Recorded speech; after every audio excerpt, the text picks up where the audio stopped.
आज हम बात करेंगे आईसीआईसीआई बैलेंस्ड एडवांटेज फंड के डायरेक्ट वर्सेस रेगुलर प्लान के बारे में। दो डेट्स हैं यहाँ पर आपके सामने। पहली डेट है 2 जनवरी 2013 की और दूसरी डेट है 9 जुलाई 2025 की।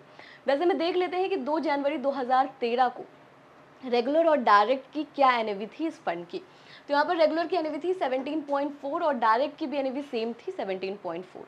अब आ जाते हैं अभी के नियरेस्ट डेट पर, जो कि हमने ली है 9 जुलाई 2025 की। यहाँ पर रेगुलर की एनएवी है 74.18 और डायरेक्ट की एनएवी है 82.74। अब इसको एक एग्जाम्पल से समझते हैं। मान लेते हैं कि एक व्यक्ति ने 1 लाख का इन्वेस्टमेंट किया था 2013 में।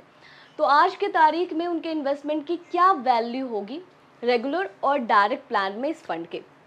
तो यहाँ पर रेगुलर प्लान में इस इन्वेस्टमेंट की वैल्यू होगी अप्रॉक्स 4,26,000 की। वहीं दूसरी तरफ डायरेक्ट प्लान में इस इन्वेस्टमेंट की वैल्यू होगी अप्रॉक्स 4,74,000 की। यानी कि इन दोनों अमाउंट के बीच का जो डिफरेंस आ रहा है वो आ रहा है 49,158 रुपीज़ का।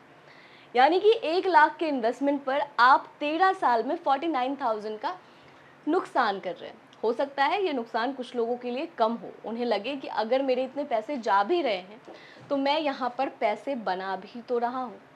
लेकिन यहाँ पर समझने वाली बात यह है कि बात सिर्फ 1 लाख के इन्वेस्टमेंट की हो रही है। आपने बस 1 लाख का इन्वेस्टमेंट तो किया नहीं होगा, आपने और भी कई इन्वेस्टमेंट्स किए होंगे। तो हम अपने दूसरे कैलकुलेटर से यही समझेंगे कि आप अपने म्यूचुअल फंड के इन्वेस्टमेंट्स पर जानकारी की कमी के कारण और हिडन कमीशन के कारण कितना लॉस कर देते हैं।